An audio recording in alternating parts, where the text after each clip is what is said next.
أنا عارفة إن سعره بقى مبالغ فيه ومش كل الناس هتقدر تشتريه، علشان كده أنا حبيت أنزل لك طريقته النهاردة علشان تعمليه بإيديكي في البيت، حتى لو أولادك ما بيحبوش ياكلوا الجاهز بالتأكيد الحاجة اللي انتي عاملاها بإيديكي هتكون أجمل وأطعم بالنسبة لهم، كفاية إن انتي عاملاها بحب وبمنتهى النظافة. كمان هقولك ازاي تقليه وتطلعيه بالطريقة الجميلة اللي قدامكم دي، وكمان هقولكوا على أكتر من طريقة للتشكيل. قبل ما نبتدي وصفتنا بتمنى تفرحوني بلايك وشير للفيديو، وتعالوا بينا يلا نبتدي على طول. هنستخدم كمية من صدور الفراخ، طبعا استخدموا الكمية اللي انتوا حابينها. انا النهاردة هستخدم نص كيلو بس من صدور الفراخ، بنقطعه مكعبات صغيرة كده مش لأي سبب غير بس علشان يتفرم معانا بسهولة في الكبة. قطعوه بأي طريقة يعني مش هتفرق معانا، المهم ان صدور الفراخ دي احنا غسلناها كويس وصفيناها من المية اللي فيها. خلاص كده انا قطعت كل الكمية اللي عندي وبقت جاهزة. دلوقتي هنبتدي نضيف التوابل. انا هضيف ملعقة صغيرة مليانة من خلطة البهارات السحرية بتاعتي، وكمان هضيف نص ملعقة من البابريكا بتديني لون جميل وبرضه تست حلو، وهضيف نص ملعقة من الفلفل الاسود، وكمان هنضيف نص ملعقة من الجنزبيل وده مهم جدا للبرجر بتاعنا النهاردة، وكمان هنضيف باكت صغير كده من اللي هي مرقة الفراخ البودر، ونص ملعقة من الملح. ما تكتروش الملح اكتر من كده، كان مناسب جدا لكمية نص كيلو صدور الفراخ. جبت الكبة وحطيت فيها صدور الفراخ وهضيف عليها التوابل اللي احنا ضفناها دلوقتي، وكمان هضيف ملعقة كبيرة مليانة من الكاتشب. الكاتشب ده احنا عاملينه مع بعض برضو. هنفرمه كويس جدا جدا في الكبة، والمرحلة دي لازم نفرمهم ويبقى القوام بتاعهم ناعم جدا. طبعا انت هتلاقيه ملزق كده، فلسه احنا هنضيف له شوية حاجات تانية. هنضيف ملعقة كبيرة مليانة من النشا، وكمان هنضيف ملعقتين كبار من البقسماط. واحنا هنضيف بقسماط تاني، لكن عايزه اقول لكم ما تضيفوش البقسماط مره واحده، احنا بنضيفه بالتدريج، يعني كل شويه كده بفتح الكبه وبشوف القوام بتاع العجينه بتاعه البرجر. انا لقيتها لسه ملزقه شويه فاضيف لها ملعقتين تاني كبار، وبرضو هشغل الكبة. اهم حاجة ان احنا بنضيف الحاجات دي بالتدريج، انا كل ده بظبط القوام عشان يبقى كده متماسك. ضفت كمان ملعقة تانية. التوتال انا ضفت ملعقة كبيرة من النشا وخمس ملاعق كبار من البقسماط المطحون ناعم.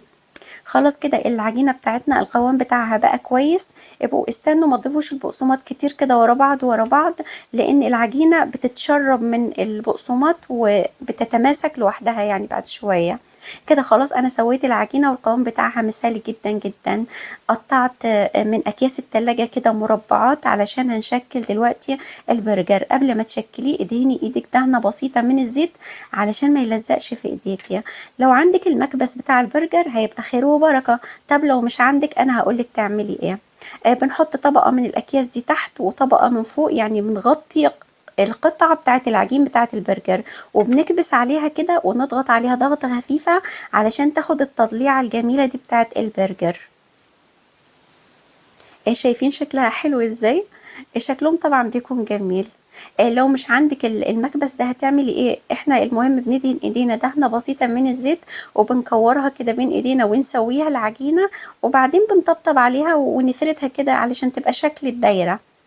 وخلاص كده السمك كده مناسب جدا، ما تخلوهاش اتخن من كده او يعني رفيعة عن كده عشان متبقاش ناشفة. لو حابة ممكن بالسكينة بظهر السكينة تديها كام تضليعة كده عشان تاخد الرسمة بتاعت المكبس بتاع البرجر. اللي هنعملهم في مكبس البرجر بيبقى حجمهم اكبر على فكرة. لو انتوا عايزين تعملوا كمية اكبر من البرجر يعني مثلا انا النهاردة عملت 10 قطع بس حجمهم كبير علشان مكبس البرجر بيديني حجم كبير. لو هتعمليه على ايديكي ممكن تعملي اكتر من 15 قطعة. هما دول كل الكمية اللي احنا عملناها النهاردة. لو حابة تفرزيهم بتعملي الكمية بالشكل ده ونحطهم في اكياس في الفريزر. لكن لو هتقليهم زي النهارده كده يعني هم مش محتاجين ان هم يدخلوا الفريزر. انا هقليهم معاكم دلوقتي بمنتهى السهولة. شكلهم جميل جدا جدا. انا هشيلكوا الاكياس دلوقتي عشان تشوفوا برضو شكلهم عامل ازاي. ده شكلهم من غير الطبقة بتاعت الاكياس اللي فوق. تعالوا بينا دلوقتي يلا نسويهم مع بعض. هنجيب جريلا او طاسة او اي حاجة متوفرة عندك، هنحط فيها شوية زيت، ومش ضروري ابدا ابدا ان الزيت يكون غزير، هو يا دوب كده بس علشان نقليهم. بشيل طبعا طبقة الاكياس اللي هي فوق وتحت وبنقليهم. وزي ما انتوا شايفين البرجر بيبقى متماسك مش مفرول ولا اي حاجة. هو بصوا طريقة البرجر دي عايزة اقول لكم من اسهل ما يكون، مضمون وناجح مليون في المية، ما تقلقوش خالص. اهم حاجة ما تخلوش القطعة تبقى نحيفة او رفيعة علشان ما تتحرقش منك، يعني هيبقى ملهاش طعم كده الفراخ، فاهمين؟ فاحنا بنخلي قوامها كده متوسط، ولا هي تخينة قوي ولا هي رفيعة قوي. ده شكل البرجر، انا حطيت الكاتشب كده في النص عشان يبقى شكله لذيذ. شكله جميل جدا جدا، عايزه اقول لكم الاولاد بيعشقوه، طعمه رائع رائع رائع.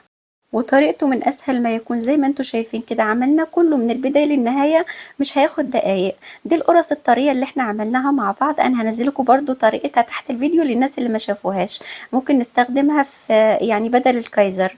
طبعا لما بنحشي سندوتشات البرجر ممكن نحط قطع من الخس ونحط عليها مايونيز ونحط عليها كاتشب، الكاتشب ده برضو احنا عاملينه مع بعض.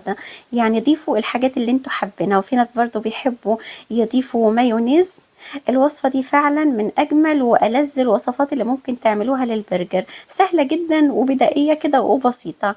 يلا فرحوا ولادكم ووفروا صحتكم وفلوسكم، لأن حاجتنا طبعا في البيت ما فيهاش أي مواد حافظة وفي منتهى النظافة. لو وصلتوا لغاية هنا بشكركم من كل قلبي على متابعتكم الجميلة، ما تنسوش تكتبوا لي رأيكم في الكومنتات، وكمان ما تنسوش تفرحوني بلايك وشير للفيديو الجميل بتاعنا النهاردة. بحبكم جدا جدا، بكرة بإذن الله نتقابل تاني مع وصفة جديدة.